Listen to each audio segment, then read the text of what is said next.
Ultimate warrior की popularity को wrestling fans deny नहीं कर सकते कि कैसे वॉरियर ने पूरे डब्ल्यूडब्ल्यूई और फैंस को हिलाकर रख दिया था। जिम हेलविग, जो वॉरियर का असली नाम है, एक पॉइंट पर हल्कमीनिया हल्क होगन को चैलेंज कर रहे थे और फैंस में वॉरियर की पॉपुलैरिटी एक तूफान थी। जब वॉरियर ने डब्ल्यूडब्ल्यूई में अपना आगमन किया था तो वे 80s के one of the most popular और ग्रेटेस्ट सुपरस्टार थे, जहां पर हर 80s का बच्चा सिर्फ अपनी लाइफ में अल्टीमेट वॉरियर बनना चाहता था।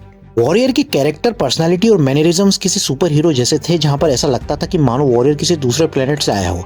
पर जहां वॉरियर को रेसलिंग की दुनिया में इतनी शोहरत मिली, वहीं पर वॉरियर की लाइफ और करियर में ऐसा पड़ाव आ गया कि वॉरियर खुद अपना ही दुश्मन बन गया। जहां डब्ल्यूडब्ल्यूई ने उसे इतना ज्यादा हाइप और प्रमोट किया कि पूरी दुनिया उसके हाथ में थी, फिर भी वॉरियर अपने प्रति उस प्यार और एप्रिसिएशन को मेंटेन नहीं कर पाया। जहां वॉरियर के सेल्फ सेंटर्ड और एरोगेंट नेचर ने उसके डब्ल्यूडब्ल्यूई करियर को खत्म करवा दिया।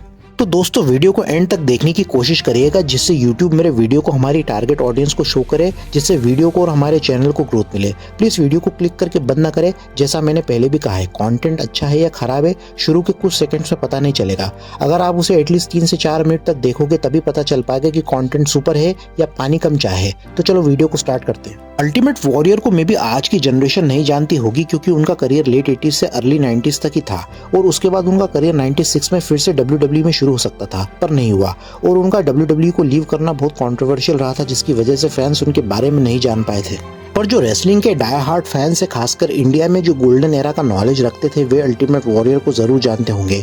और वीडियो गेम्स जैसे PlayStation 1 पर WWE इन योर हाउस था, उसमें वॉरियर थे, तो मैं भी रेसलिंग फैंस वॉरियर से वाकिफ होंगे। और रिसेंट के 2 के वीडियो गेम्स में भी warrior as a playable character available है। एक क्वालिटी जो वॉरियर को यूनिक बनाती थी वो थी उनकी पर्सनालिटी, जो फ्रीकिश थी, और उनका फेस पेंट जो बहुत ज्यादा ही शानदार और अलग था। और उनका स्क्रीन प्रेजेंस इतना ज्यादा एनर्जेटिक होता था कि व्यूअर्स उन्हें परफॉर्म करते देख पागल हो जाते थे। वॉरियर कोई बहुत टेक्निकल रेसलर नहीं थे, पर वे एक्सप्लोसिव, कैरिस्मेटिक और एनर्जी से भरे हुए थे, जिससे देखकर व्यूअर्स का पैसा वसूल हो जाता था और विंस मैकमैन का बैंक बैलेंस भर जाता था। जहां पर वॉरियर को ऐसा पुश मिला था WWE में जो सुपर पावरफुल था, जो किसी दूसरे रेसलर को अभी तक नहीं मिला था, और वे कंपनी के टॉप रेसलर्स में से एक थे, मे बी नंबर 2 पे और नंबर 1 पर भी 1991 के अकॉर्डिंग। तो यहाँ मैनरिज्म्स और ट्रेड्स वॉरियर के जो थे वो मॉडर्न रेसलिंग फैंस को भी अपनी तरफ अट्रैक्ट करेंगे, क्योंकि वे किसी दूसरे रेगुलर 80s के रेसलर जैसे नहीं थे। और WWE में 5 से 6 सालों में भी वॉरियर ने अपनी एक डेडिकेटेड फैन फॉलोइंग स्टैब्लिश कर ली थी और वे वॉरियर को कभी नहीं भूले। और जो मॉडर्न रेसलिंग फैंस है वे भी वॉरियर के फैंस हैं। जिम हेलविग का जन्म हुआ था 1959 क्रोफर्डविल, इंडियाना में, और प्रोफेशनल रेसलर बनने से पहले जिम एक बॉडी बिल्डर थे और जिम ने वेट ट्रेनिंग करना 11 साल की उम्र से ही शुरू कर दिया था। और वे बचपन में काफ़ी सेंसिटिव थे और प्रोवोक करने पर एग्रेसिव हो जाते थे और एक तरह से वे इनसिक्योर भी थे। और वेट लिफ्टिंग करने से उन्हें पर्सनल सेटिस्फेक्शन मिलने लगा था और जिम ने वेट ट्रेनिंग करना शुरू किया और इनक्रेडिबल मस्कुलर फ्रिकिश बॉडी उन्होंने बना ली थी और बहुत सारे बॉडी बिल्डिंग शोज में जिम ने कम्पीट किया था। और वे बॉडी बिल्डिंग जैसे स्पोर्ट में ठीक ठाक पैसा भी कमा रहे थे। और एक बार वे अपने अपकमिंग बॉडी बिल्डिंग कॉन्टेस्ट की तैयारी कर रहे थे, तो जिम जब अपना वर्कआउट कर रहे थे, तो जिस जिम में जिम वर्कआउट कर रहे थे उस जिम के ओनर थे स्टीव बॉर्डन, जो रेसलिंग की दुनिया में स्टिंग के नाम से जाने जाते हैं। और स्टीव और जिम दोनों से ही प्रोफेशनल रेसलर बनने के लिए अप्रोच किया गया था। यहाँ जितना पैसा जिम बॉडी बिल्डिंग से कमा रहे थे, उन्हें रेसलिंग में ज्यादा पैसा ऑफर किया जाएगा, ऐसा समझकर स्टीव और जिम दोनों अपने रेसलिंग जर्नी को शुरू करते हैं। और यहाँ पर वे एज ए टीम परफॉर्म करते हैं और उनकी टीम का नाम था ब्लेड रनर्स। अपने शुरुआती सालों में यहाँ पर दोनों जिम और स्टीव अपने फेस पर एक तरह का डिजाइन बनवाते हैं जो legend of doom road warriors के फेस पेंट से सिमिलर था, क्योंकि रोड वॉरियर्स प्रोफेशनल रेसलिंग में बहुत बड़े नाम थे। अगर कोई उन्हें देख दूसरे रेसलर्स फेस पेंट करते थे तो उन्हें रोड वॉरियर्स से कंपेयर किया जाता था। और उनके ये फेस पेंट्स के डिजाइन बाद में दोनों स्टीव और जिम के लेजेंडरी फेमस ट्रेडमार्क्स बन गए थे। दोनों जिम और Steve out and out huge super human थे, जो बिल्कुल क्रेजी थे। जहाँ पर स्टीव बॉर्डन थोड़े समझदार थे तो जिम जल्दी गुस्सा हो जाते थे जब तक उन्हें किसी ने प्रोवोक नहीं किया हो। और वे सेल्फ सेंटर्ड और इगोइस्टिक थे, पर फिर भी वे एक अच्छे नेचर के इंसान थे। जिम और स्टीव ने कॉन्टिनेंटल रेसलिंग एसोसिएशन से अपना रेसलिंग करियर स्टार्ट किया था, जहां पर उनकी टीम का नाम था फ्रीडम फाइटर्स। फिर जब उन्होंने यूनिवर्सल रेसलिंग फेडरेशन ज्वाइन किया था, तब उन्होंने अपनी टीम का नाम रखा था ब्लेड रनर्स। यहाँ पर यूनिवर्सल रेसलिंग फेडरेशन के ओनर बिल वॉट्स का इंटेंशन उन्हें रोड वॉरियर्स की पैरोडी करने के लिए बनाया गया था। इसके बारे में जब दोनों जिम और स्टीव को पता चला, तो उन्होंने अब अपना career as a singles wrestler start करने का प्लान किया था और यहाँ पर उनकी टीम अब स्प्लिट हो गई थी। और फिर जिम ने वर्ल्ड क्लास चैंपियनशिप रेसलिंग में ट्राई किया था, जहाँ पर उन्हें हर मैच के $50 मिलते थे। यहाँ पर जिम ने अपना नाम रखा डिंगो वॉरियर, जहाँ पर उन्हें लॉकर रूम में किसी ने कहा था कि तुम एक वॉरियर हो। जहाँ पर रोड वॉरियर हॉक ने क्लेम किया था कि उनकी टीम रोड वॉरियर्स की पैरोडी थी और यहाँ फिर से उन्हें रोड वॉरियर्स की संतान बताया गया था, जहाँ पर जिम ने अपना नाम वॉरियर रख लिया। वॉरियर का आखिरी वर्ल्ड क्लास चैंपियनशिप रेसलिंग में अपीयरेंस था जून 1987 को।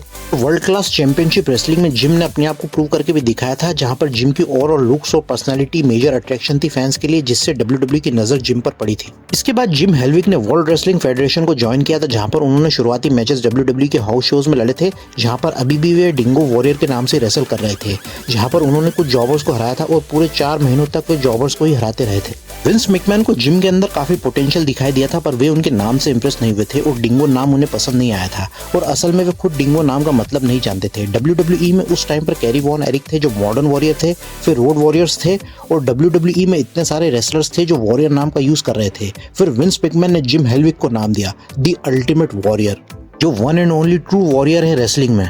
जैसे ही जिम का नाम बदला, उनकी पूरी पर्सनालिटी चेंज हो गई। अपना डेब्यू करने के बाद से ही वॉरियर फैन फेवरेट हो गए थे, जहां पर उनका रिंग एंट्रेंस, एनर्जी और करिश्मा फैंस में बिजली की तरह फैल गया था। और जब भी उनका थीम म्यूजिक अरीना में प्ले होता था, तब वॉरियर की एंट्री धमाकेदार होती थी और फुल एनर्जी का वॉरियर डिस्प्ले करते थे, जहां पर वे दौड़ते हुए आते थे और रिंग्स को शेक करते थे, जिसे देखकर ऐसा लगता था कि मानो वे रोप्स को उखाड़ देंगे। वॉरियर के फेस पेंट्स का डिजाइन भी यूनिक था और उनका कैरेक्टर वर्क क्रिएटिव नहीं था, उसे बस जिम हेलविग ने अपनी तरफ से निभाया था। जहां अपने प्रोमोज में वे नेचुरल इंटेंसिटी शो करते थे, अगर उसे हम आज देखेंगे तो वो फनी लगेगा, पर उस टाइम पर ये वॉरियर के कैरेक्टर का इफेक्टिव पार्ट था, और खासकर बच्चों में वे सुपर ओवर थे। वॉरियर का पहला फ्यूड डब्ल्यूडब्ल्यूई में हरक्यूलिस से था, जहां पर उनके बहुत सारे हाउस शोज में मैचेस हुए थे और दोनों अपोनेंट्स बॉडी वाइज तगड़े थे, जहां पर उनके बीच टग ऑफ वॉर भी हुआ था स्टील चेन के साथ, तो बीच में से टूट गई थी। रेसलमेनिया 4 पर वॉरियर ने हरक्यूलिस को हराया था, जो वॉरियर का फर्स्ट रेसलमेनिया एनकाउंटर था। फिर वॉरियर का फ्यूड बॉबी हेरन के साथ हो जाता है, और फिर समरस्लैम 88 में वॉरियर ने हॉन्की टॉन्क मैन को हराया था 30 सेकंड्स में, और वे इंटरकॉन्टिनेंटल चैंपियन बन गए थे। वॉरियर की एनर्जी और उनके परफॉर्मेंस ने ऑडियंस को गूज बम्स दे दिए थे। इसके बाद वॉरियर और रिक रूड एक फ्यूड में इन्वॉल्व हो जाते हैं, जहां पर उनके पोस्ट डाउन हुए थे। फिर रेसलमेनिया 5 पर रिक रूड और वॉरियर का मैच होता है, जहां पर यहाँ रिक रूड वॉरियर के मूव्स को अपनी तरफ से सेल करते हैं वॉरियर को डोमिनेटिंग दिखाने के लिए, पर यहाँ वॉरियर रूड से हार गए थे चीटिंग से। फिर समर स्लैम पर इनका मैच होता है, जहां पर वॉरियर रूड को हराते हैं और दूसरी बार इंटरकॉन्टिनेंटल चैंपियन बन जाते हैं। इसके बाद वॉरियर का फ्यूड आंड्रे द जायंट के साथ होता है और कुछ मैचेस में वे आंड्रे को हराते भी हैं। यहाँ फैंस में वॉरियर धूम मचा रहे थे और उनके मर्चेंडाइज सेल्स भी डब्ल्यूडब्ल्यूई को प्रॉफिट दे रहे थे। वॉरियर की ग्रोइंग पॉपुलैरिटी को देखते हुए डब्ल्यूडब्ल्यूई अब वॉरियर और हल्क होगन का फ्यूड करवाना चाह रहा था। रॉयल रंबल 1990 तक होगन डब्ल्यूडब्ल्यूई चैंपियन थे और यहाँ वॉरियर फेस करेंगे हल्क होगन को रेसलमेनिया 6 में, जो होगा अल्टीमेट चैलेंज, जहां पर वॉरियर का इंटरकॉन्टिनेंटल टाइटल और होगन का डब्ल्यूडब्ल्यूई टाइटल दांव पर था। वॉरियर उस टाइम तक सुपर ओवर हो चुके थे फैंस में और वे फैन फेवरेट थे मैच जीतने के लिए, और यहाँ पर अल्टीमेट वॉरियर को जो पुश मिला था वो इतना ज्यादा हाइप था कि आज के मॉडर्न रेसलिंग फैंस इसे समझ नहीं पाएंगे। वॉरियर वर्सेस होगन एक ऐसा पॉइंट था पूरे प्रोफेशनल रेसलिंग के इतिहास में, जिसने रेसलमेनिया पेपर व्यूज को over the years as the big daddy of all pay per views के तौर पर कायम रखा है। होगन और वॉरियर की रेसलिंग एबिलिटीज लिमिटेड थी और दोनों ही बेबी फेस थे, और दोनों ने अपनी तरफ से क्लासिक और मेमोरेबल मैच डिलीवर किया था, जहां पर फाइनली वॉरियर ने होगन को हराया और ये एक पासिंग द टॉर्च मूवमेंट था। और यहाँ पर कुछ फैंस होगन के साथ थे जो उन्हें हारते देखना नहीं चाहते थे, और बहुत सारे वॉरियर के साथ थे जो उन्हें जीतते देखना चाहते थे। और वॉरियर ने यहाँ पर दोनों चैंपियनशिप्स होल्ड करी, और ये एक अल्टीमेट मूवमेंट था, जहाँ पर वॉरियर का पुश होगन के सक्सेसर की तरह किया गया था कि वे अब कंपनी के टॉप स्टार हैं, और हल्क होगन को भी इससे कोई परेशानी नहीं थी।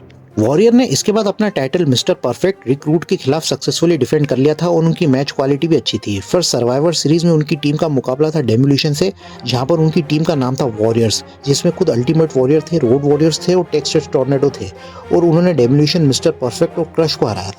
और इस टाइम तक वॉरियर का एज अ चैंपियन करियर अच्छा जा रहा था, फैंस उनके साथ थे, पर यहाँ पर अब हल्क होगन को फैंस मिस करने लगे थे और वे चाह रहे थे कि होगन और वॉरियर का फिर से मैच हो, और ऐसा होगन के समरस्लैम रिटर्न पर देखने को मिला था। रॉयल रंबल 91 में सार्जेंट स्लॉटर ने वॉरियर को हराया था रैंडी सैवेज की हेल्प से, और विंस यहाँ पर होगन को फिर से चैंपियन बनाना चाहते थे रेसलमेनिया में। और फिर रैंडी सैवेज और अल्टीमेट वॉरियर का फ्यूड देखने को मिला था। रैंडी सैवेज एक परफेक्ट अपोनेंट थे वॉरियर के लिए, और रेसलमेनिया 7 पर सैवेज और वॉरियर का मैच भी हुआ था, जो था रिटायरमेंट मैच।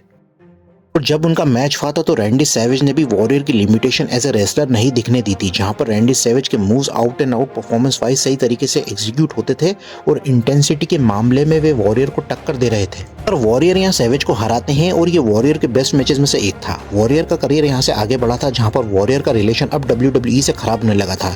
यहाँ पर वॉरियर और अंडरटेकर एक फ्यूड में इन्वॉल्व हो जाते हैं, जहां पर टेकर उन्हें कॉफिन में लॉक कर देते हैं।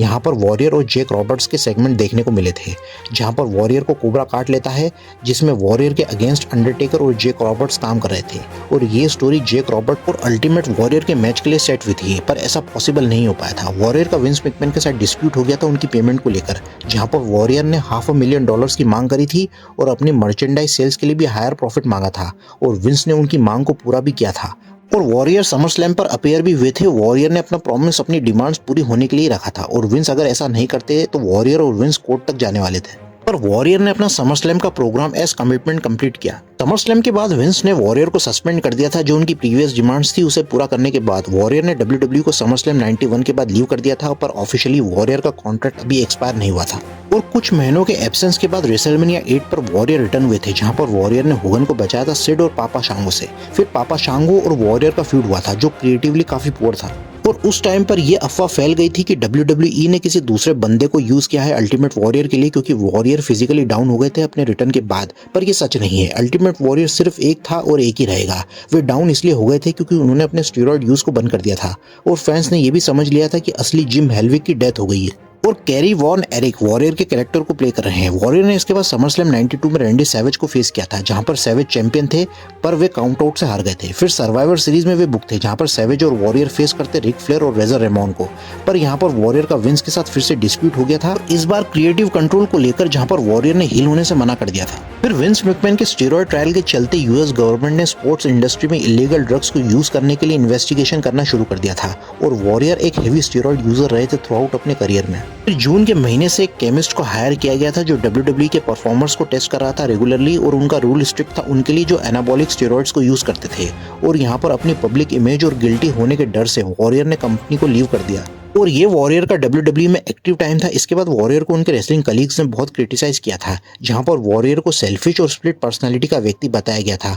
और वे रिंग में अपने अपोनेंट्स को इंजर्ड भी कर देते थे, जिसकी वजह से वे एक अनसेफ वर्कर थे और कभी उनका मूड अच्छा नहीं रहता था तो वे फैंस पर भी चिल्लाते थे बिना उनकी परमिशन के फोटो लेने के लिए। हालांकि वॉरियर की प्राइवेट लाइफ काफी मिक्स थी, जहां पर उनके बारे में सिर्फ लोगों ने गलत बातें ज्यादा कही हैं और उनका बैकस्टेज बिहेवियर भी अच्छा नहीं था और एज अ रेसलर उनकी रेसलिंग एबिलिटी भी लिमिटेड थी। वे सिर्फ अपने बेसिक मूव्स पर ही रिलायबल रहते थे, पर इसके बावजूद भी वॉरियर एक ग्रेट एंटरटेनर थे जो हाई ऑक्टेन ड्रामा शो करते थे, पर उनकी प्रेजेंस ही काफी थी जिसे देखने के लिए फैंस पागल थे और उनकी एंट्री पर हमेशा से ही क्राउड से ह्यूज पॉप मिलता था। तो एंटरटेनिंग पॉइंट ऑफ व्यू से वॉरियर को एक ग्रेट एथलीट कंसिडर किया जा सकता है और उन्होंने बहुत सारे रेसलर्स को इंस्पायर भी किया है, जहां पर उनका होगन के साथ रेसलमेनिया क्लैश जो हुआ था उस मैच को अगर आप देखेंगे तो आप हाई एड्रेनलिन को फील कर सकते हैं। और इसके बाद 92 से 95 तक वॉरियर ने अपना रेसलिंग स्कूल ओपन किया था जिसका नाम था वॉरियर यूनिवर्सिटी। फिर वॉरियर ने अपना रिटर्न किया था WWE में मार्च 31 को डायरेक्ट रेसलमेनिया 12 में, जहां पर उन्होंने हंटर हर्ट्स हेम्सली ट्रिपल एच को एक स्क्वैश मैच में हराया था और उस मैच के पीछे एक हिस्ट्री रही है जिसमें triple H versus ultimate warrior story मैंने कवर कर रखी है, आप उसे देख सकते हैं। और अपने रिटर्न के बाद भी वॉरियर का विंस के साथ डिस्प्यूट हो गया था, जहां पर वॉरियर ने बहुत सारे हाउस शोज में अपीयरेंस नहीं दिया था और उन्होंने इसके लिए अपने फादर की डेथ का रीजन दिया था, पर विंस को पता था कि जिम ने अपने फादर से सालों तक बात नहीं करी है। फिर वॉरियर के मर्चेंडाइज सेल का शेयर भी उन्हें नहीं मिला था और यहाँ फिर से वॉरियर ने कंपनी को लीव कर दिया। वॉरियर ने इसके बाद WCW में आगमन किया था, जहां पर उनके डेब्यू को फैंस ने बहुत पसंद किया था, पर वो अपने प्रोमो के दौरान बहुत ज्यादा स्क्रीन टाइम लेने लगे थे और व्यूअर्स ने टीवी स्विच कर दिया था। WCW में वॉरियर ने 3 मैचेस में पार्टिसिपेट किया था, जहां पर वॉर गेम्स मैच में उन्होंने पार्टिसिपेट किया था। फिर अक्टूबर 98 WCW नाइट्रो के एपिसोड में वे अपने पुराने टीममेट स्टिंग के साथ आए थे होगन और ब्रेट हार्ट के अगेंस्ट। फिर उनका और होगन का मैच हुआ था हैलोवीन हैवक में, जो पूरे प्रोफेशनल रेसलिंग की हिस्ट्री का one of the worst match साबित हुआ था। तो उसी साल वॉरियर ने अपना रेसलिंग से रिटायरमेंट ले लिया और वॉरियर का WCW में आना एक कंप्लीट फेलियर साबित हुआ था। फिर फरवरी 20 2013 को वॉरियर ने अपना ऑफिशियल WWE रिटर्न को कंफर्म किया था और प्रेस के दौरान उन्होंने विंस के बारे में पॉजिटिव कहा था। तो 2 के वीडियो गेम्स में भी आए थे एज ए प्लेबल कैरेक्टर। अप्रैल 5 2014 को वॉरियर को हॉल ऑफ फेम में इंडक्ट किया गया था और रेसलमेनिया 30 पर भी वे अपीयर हुए थे। इसके बाद रॉ पर भी उन्होंने अपनी तरफ से एक यादगार प्रोमो दिया था और फैंस उन्हें अभी तक नहीं भूले थे। इसके 2 दिन के बाद वॉरियर के हार्ट अटैक से डेथ हो गई थी और उनकी उम्र 54 साल थी। वॉरियर का रिलेशन WWE से उतार चढ़ाव से भरा रहा है, पर वॉरियर ने अपने पीछे ऐसी लेगेसी छोड़ी है जिसका कोई जवाब नहीं है और वे अभी तक के मोस्ट एनर्जेटिक एथलीट्स में से एक है जिसने WWE चैंपियनशिप होल्ड करी है। यहाँ पर उनका इम्पैक्ट हल्कमीनिया को भी ओवर पावर कर चुका था और उन्होंने अपने रेसलिंग करियर में बहुत सारी कंट्रोवर्सीज भी करी है और उनकी डेथ ने बहुत सारे न्यूज चैनल पर सुर्खियां बटोरी और उनके हॉनर में WWE ने वॉरियर अवार्ड को भी प्रेजेंट किया था 2015 हॉल ऑफ फेम में।